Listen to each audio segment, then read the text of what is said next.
We've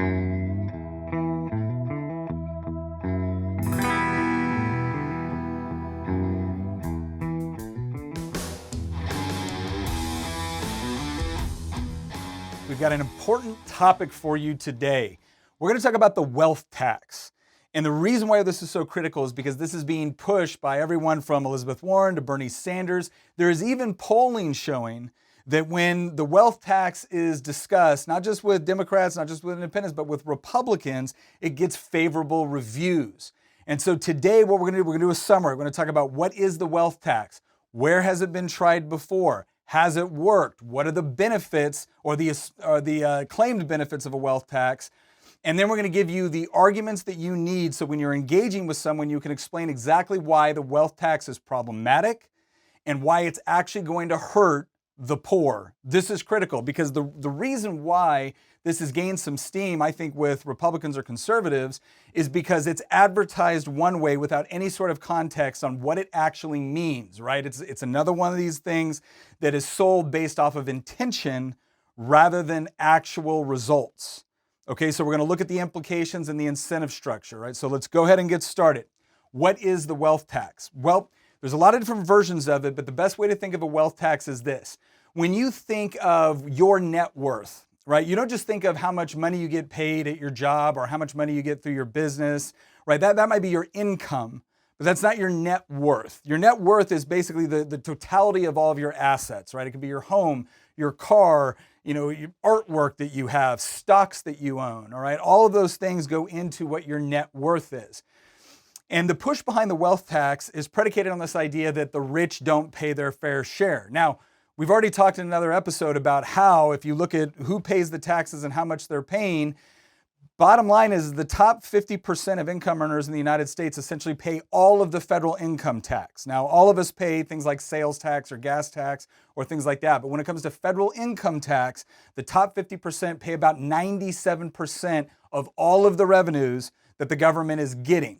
All right. In fact, if you're in the bottom 40%, generally speaking, when you look at all the different wealth transfers and the different programs, you're a net recipient of tax dollars as it pertains to the federal income tax, okay? But people have pushed and said, well, wait a second, it's not fair. Okay, yeah, Jeff Bezos over the last 4 years maybe made $4 billion and he paid $1 billion in taxes. And okay, maybe that's a lot, but he's worth $109 billion. And if only politicians could tap into that wealth, they would be able to spend this money in such a way that benefited more people. They'd be able to address income inequality, et cetera, right? So that's one of the main pushes behind the wealth tax. It's this idea that it will A, lower income inequality, and B, provide more revenue to the government in order to do good things, right?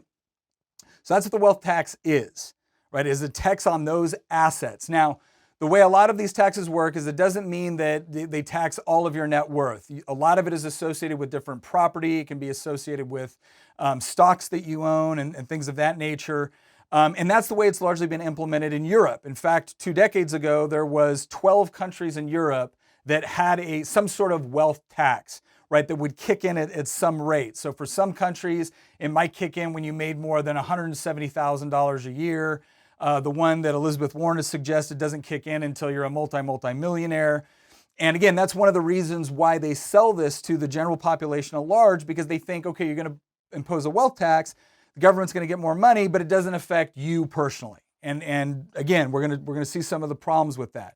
So you've had about a total, again, 12 countries in Europe that instituted some sort of wealth tax. Now, here's the question we have. If the benefits of the wealth tax is about generating revenue for the government and lowering income inequality, there's a couple of things we have to ask ourselves, right? One is, are these goals important? Or there's something that we actually want to do? And then how do they actually do it? What sort of incentive structure is created, right? I've talked about this a lot. Good intentions, the road to hell is paved with good intentions. What sort of incentive structure is being created? All right, and what we saw in a lot of these European countries as they instituted a wealth tax was a couple of things. One, it was really, really expensive to administer. Now you might be thinking to yourself, why is it expensive to look at someone's stock portfolio and then just take a percentage of it? Well, because it wasn't just your stock portfolio, right? It was looking at you've got a Pablo Picasso. now the taxing agency within the government had to become subject matter experts on a whole host of property or things that you owned within your net worth, and they had to be able to assess that in order to determine what the tax would be, right? So the more things that were included within the tax, the more subject matter expertise they required in order to determine what that looked like. Not to mention the fact that some of this stuff might be easy to hide, and so it requires more tax officials being able to dig into your privacy or dig into your life in order to figure out what exactly do you own. And to give you an idea on how something like that works on a kind of a lower local level, we have a situation in Virginia where you actually have taxing authorities that will go onto your Facebook page and, oh, here's my new tractor, or here's my new this.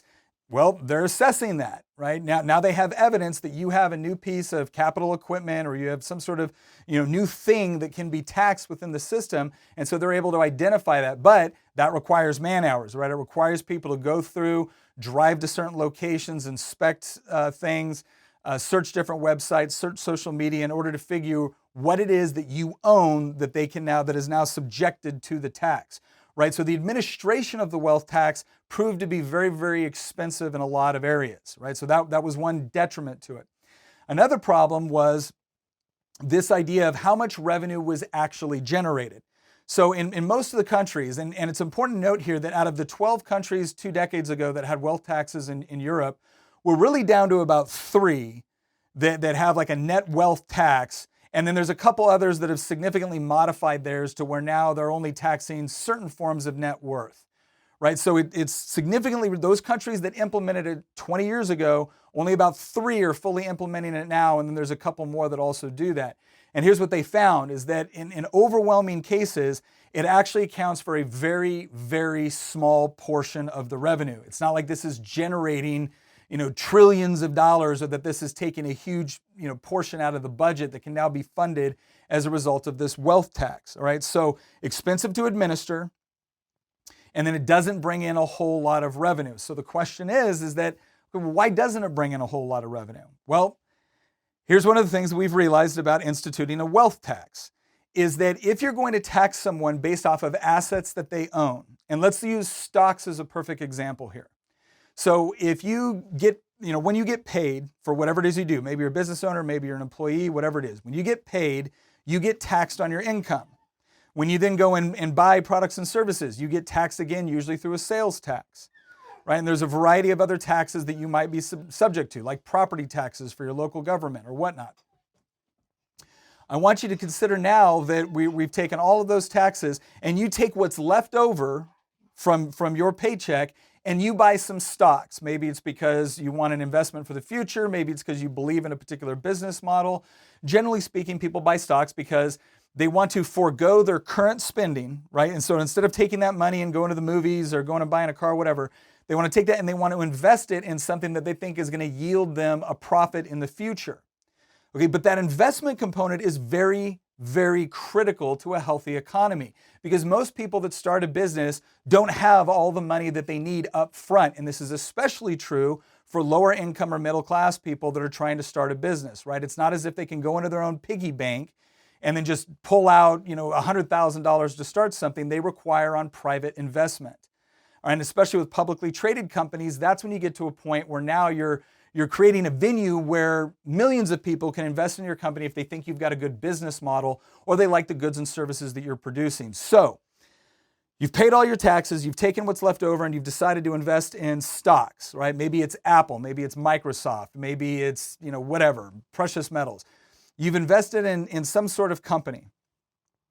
Now, the stock market fluctuates, right? One day your stock might be worth one amount, one day it might be worth another amount. Okay, so that's the first thing that causes some issues with the wealth tax.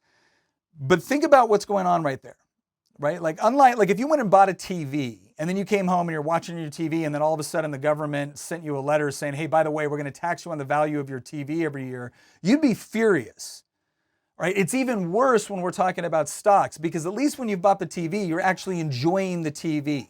When you buy the stocks, you're not necessarily enjoying anything that comes from the stocks. All those stocks really represent is future revenues that you can be able to pull on in order to buy things. But until you've actually sold the stock, right, then you don't actually have any money that you can go and use to buy the things that you want, right? And so that's what we call an unrealized gain. So let's say your stock goes up 20% over the year. So yeah, you've got 20% more wealth with respect to that stock, but that doesn't mean you've got cash on hand to go buy what you want. But if the government comes in and says, oh my gosh, your net wealth within this stock increased 20%, we're going to take the total amount of the stock assets that you have, and now we're going to tax you on that. Well, if you don't have the additional money to pay that tax, what do you got to do? Well, you've got to sell off some of your stock, right? Or if they're taxing a rental property that you own and you don't have the money for it, you might actually have to sell the property in order to pay your taxes associated with the wealth tax. And so what sort of incentive structure does it create? I want you to think about this. What sort of incentive structure does it create when the government is now taxing your investments, not based off of capital gains, not based off of money that you've gotten from selling an asset, but just by holding the asset, just by owning it? Does that incentivize you to invest more, or does it incentivize you to spend more?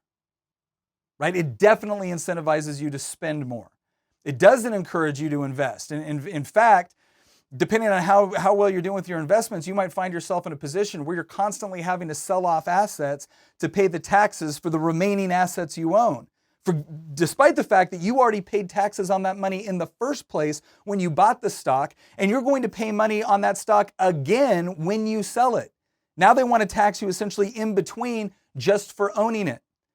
And the real important question to ask is, when that money is in a stock, what is it doing? Right? Because I think some people got this image in their head that it's like Scrooge McDuck with a huge, vault full of gold coins that you're swimming in.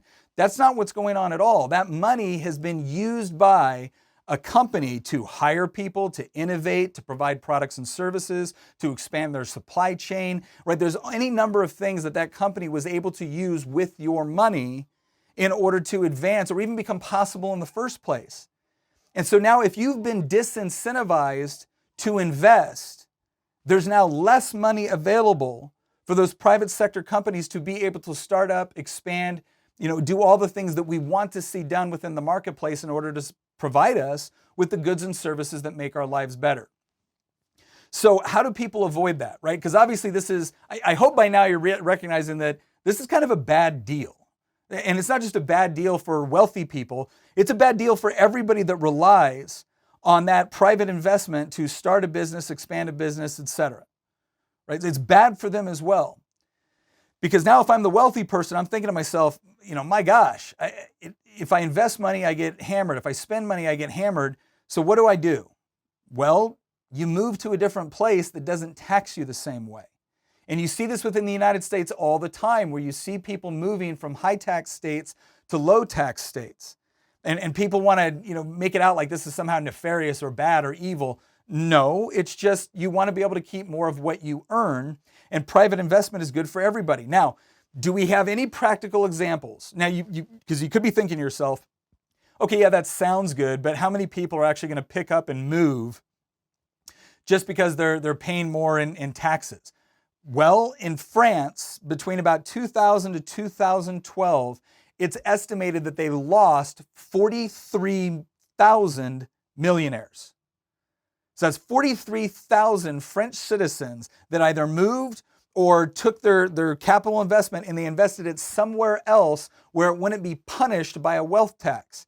And this was so bad that it actually led France to get rid of their wealth tax, because even if the government could say, all right, it's expensive to administer, but hey, we're making a little bit of money off this tax, how much money are you losing within the economic development of your country by having the equivalent of 43,000 millionaires pick up and move their money somewhere else? Because the money that those millionaires were investing in private businesses, that resulted in jobs, that resulted in sales taxes, that resulted in income taxes.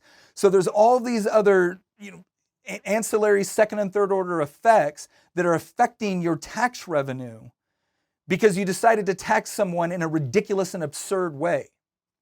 Right? So again, it's not as if we don't know what happens when you institute a wealth tax. People end up leaving or investing less or moving their money somewhere to where it's not going to be taxed at the same rate. Now, here's the scary part about this.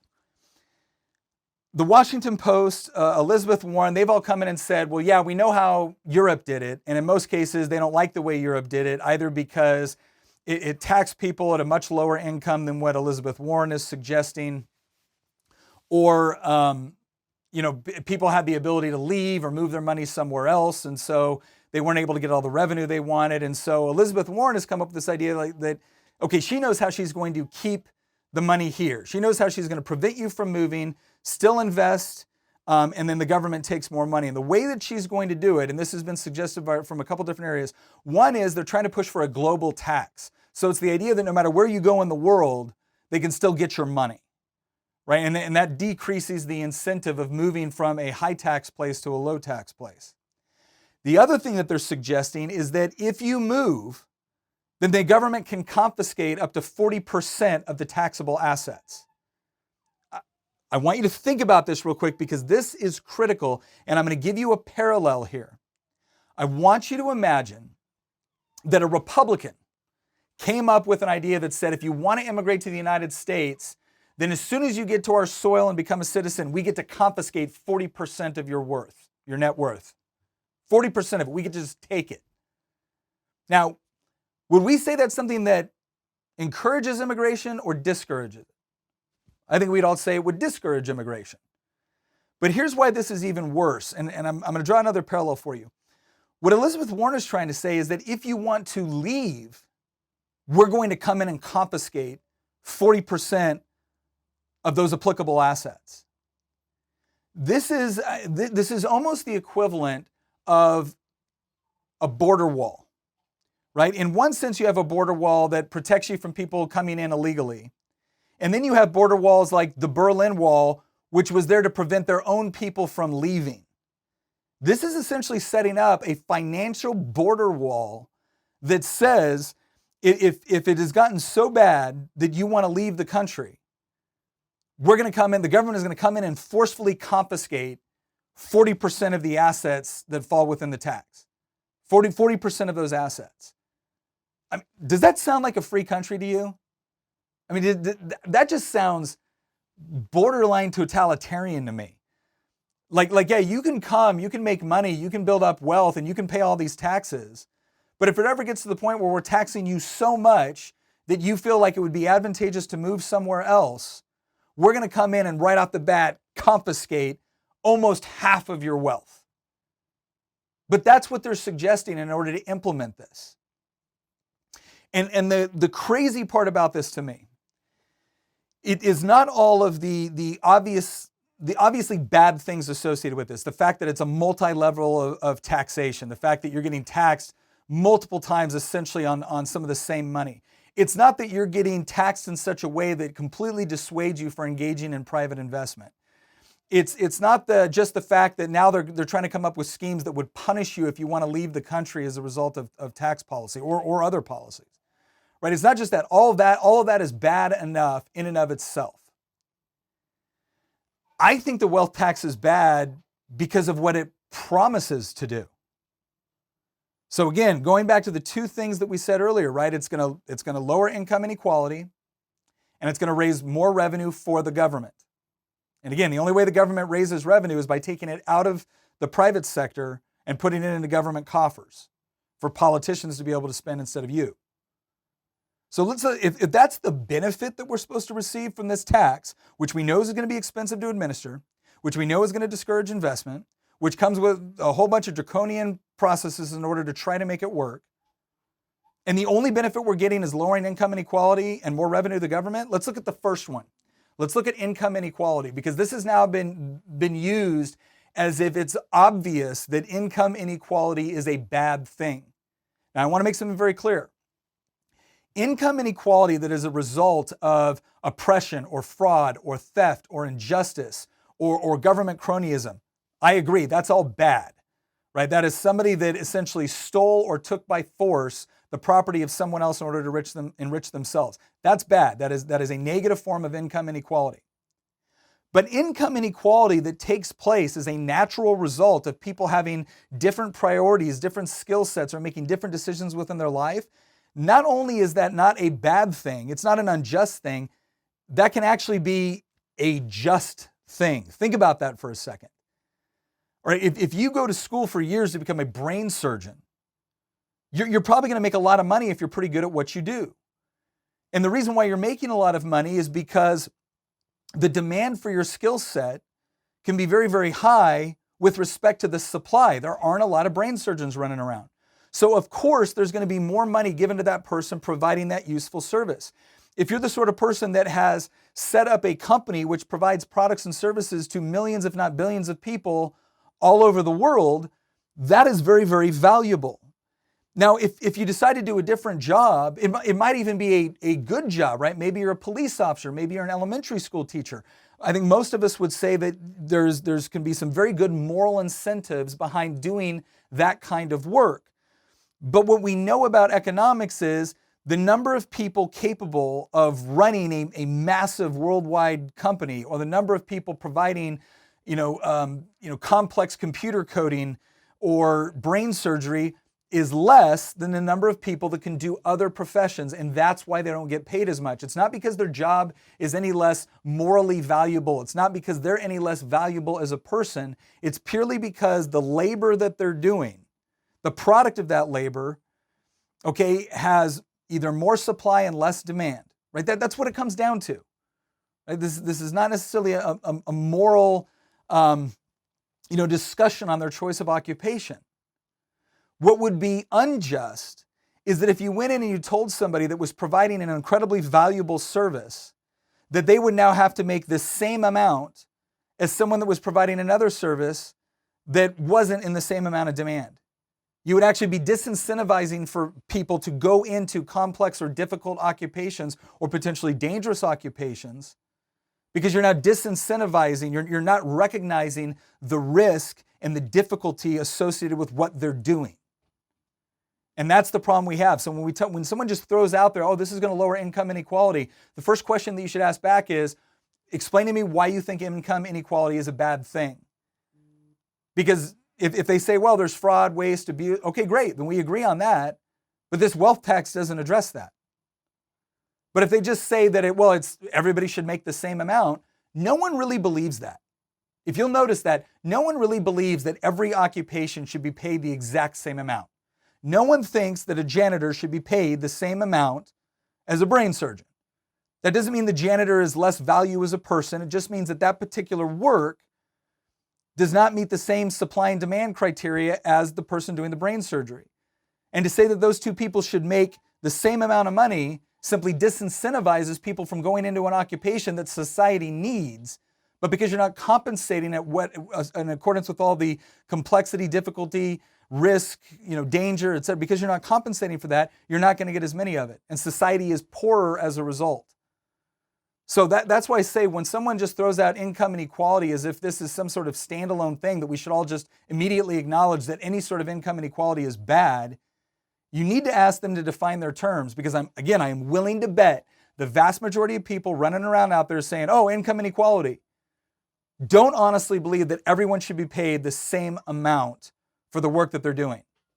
Right? There is going to be differences in pay based off of the complexity, difficulty, and value of what you actually do to the people at large. And as long as it's free people in a free market situation, voluntarily engaging in exchange, then someone making more money is not a bad thing. It's merely a reflection that we as a people have decided to make that person wealthy, not because we loved them or because we wanted to give them an advantage. We did it because they were doing something that brought value to our lives. Right? They found a way to use scarce resources, whether it's natural resources, whether it's time, whatever it is. They found a way to use scarce resources in an efficient way to produce products and services that made our lives better.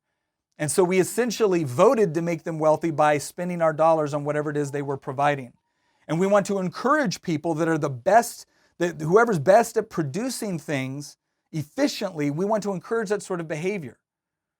Right? So income inequality in and of itself, it is not a bad thing. It's just a reflection of the different priorities that we all have and the different preferences we all have with respect to the goods and services we want. Right? So there's nothing wrong. That's point one. Point two, and this goes into more revenue for the government. So I got to ask this question. Is more revenue for the government really what we want?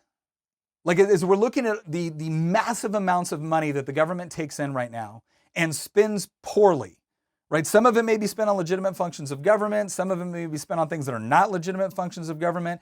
But even the things that they do spend on services that we all generally associate with the government, whether it be the military or law enforcement or roads or education, there is massive amounts of fraud, waste, abuse, and just spending that doesn't make any sense with respect to politicians spending it. Why is that? Well, because politicians aren't spending their money on something they're necessarily going to use. They're spending your money.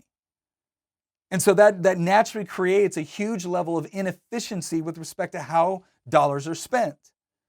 So this idea that we would all be better off if we took money out of the private sector and gave it to politicians to spend on our behalf, right? I don't buy into that, especially not when I see a government spending money on a number of things that the government should have nothing to do with.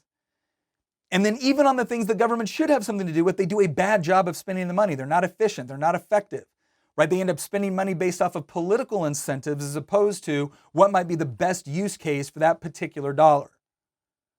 So even when you look at the two potential benefits of the wealth tax, right, completely disregarding all the problems with it, the two potential benefits don't make any sense. So let's do a summary now, right? Because again, what's the title of the show? Making the argument. So I want to help you make the argument. So you're engaging in a conversation with somebody and they come in and they tell you, I think the wealth tax would be a good idea. The rich don't pay their fair share. And this is a way in order for the government to take that money away, redistribute it in a way that's better for society as a whole, instead of for one person just accumulating so much wealth. Okay, the first thing that we want to do is we want to ask questions, right? So the first question that we ask again is, can you tell me what you think is wrong with income inequality? Make them define their terms. Okay, can you tell me why you think it would be better for the government sector to have more money based off of the spending trends that we see within the federal government versus the private sector having that money? Right, so right off the bat, you're addressing the two things that they think are their strongest arguments for the wealth tax. You're addressing their points first. Then you go into asking another series of questions. And that is, do you think if we tax wealth, if we force people to sell off stocks, or if we sell off capital equipment, or if we sell off things that are currently being used to produce opportunities, do you think that makes the world better for poorer people or middle class people? Or do you think it makes it worse off for them? If we're actually punishing investment in the private sector, do you think that makes the people that rely on that investment to run their businesses or to get a job or to find new opportunities, do you think it makes them better off or worse off? The next question I like to ask with this is, are you aware that the wealth tax has been tried in other countries, notably in 12 different countries in Europe, and most of them have gotten rid of their wealth tax, right? Because it's expensive to implement. And it discourages the investment we talked about before in the first question. The third point that we want to bring up, because this is most likely the way they're going to respond, and they're going to say, well, yes, I think the government spends money better, or we can create more equality. Maybe they still believe that. But the way we're going to set up the wealth tax is that it only applies to the super rich, and we're going to make it to where they can't leave the country and take their wealth with them. That's the part where you ask the question of, well, wait a second, are you really telling me that we should have a system where if somebody wants to leave the country because they are being made worse off, that you think the government should come in through the threat of violence and coercion and immediately confiscate up to 40% of their wealth? If someone were to immigrate into the country and were to demand 40% of their wealth, you would probably say that we're ripping them off. But now if they want to leave the country and we're going to take all that, do you think that's just? Assuming that person has earned their money through honest labor, through honest voluntary cooperation in the marketplace, do you think it is just to be able to wipe out 40% of what they've earned through their work just so they can leave? And when you ask these questions, again, you're opening up the person that is advocating for the wealth tax within their own presuppositions about both the benefits and the cost associated with what they're going to do. And that's really important, because the part that worries me about this is that conservatives are being sold a bill of goods with respect to the wealth tax. And what this really comes down to is politicians attempting to foster a sense of class warfare based off of good marketing, but really bad argumentation. And in the end, the people that are going to be hurt the most by this, you're going to find this out right. It's not going to be the wealthy. The wealthy will always, they have the resources available to find some way to avoid it. Even if you pass some of these additional laws where you say that we're going to keep you from leaving or whatever else, they're still going to find ways to get their money where it needs to be so that they can leave and get to a place that isn't punishing them for their success. But when they do, the end result is going to be less investment. The end result of less investment is going to be fewer economic opportunities for all of us. Right? Take 40% of their wealth, they'll still be able to go to a beach somewhere and drink Mai Tais for the rest of their life. But for the rest of us who no longer have access, not just to the wealth they might have had at one given moment in time, but to the creativity and the mind that created all that wealth by finding good opportunities, we've lost that as well. And that is not going to be replaced by Elizabeth Warren taking 40% of their assets and redistributing it in a way that helps her get reelected. So that's a once over on the world and the wealth tax. I hope this has been helpful. If you have questions, I'm going to give you some different things that you can research right now. So we got some notes for you. Tax Foundation has some really good information on this. The Foundation for Economic Education has some really good follow-up information on the wealth tax. Also, NPR has a lot of articles on this. The Washington Post, within their articles supporting the wealth tax, actually reveals why it's a bad idea if you're reading carefully.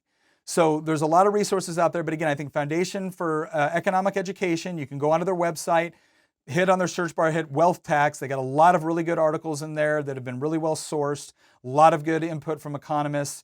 Tax Foundation really focuses on tax policy in the United States, but across the world, and demonstrating, how taxes work based off of the incentives, not just the intentions of the policymakers. All of those are really good resources. We used a lot of those for today's Making the Argument episode. So once again, thank you for sticking with us. Please like and share.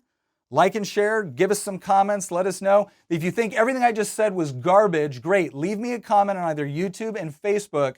I'll be happy to go on there and we can duke it out. So once again, I'm Nick Freitas with Making the Argument. Thank you very much for joining us, and oppose the wealth tax at all costs.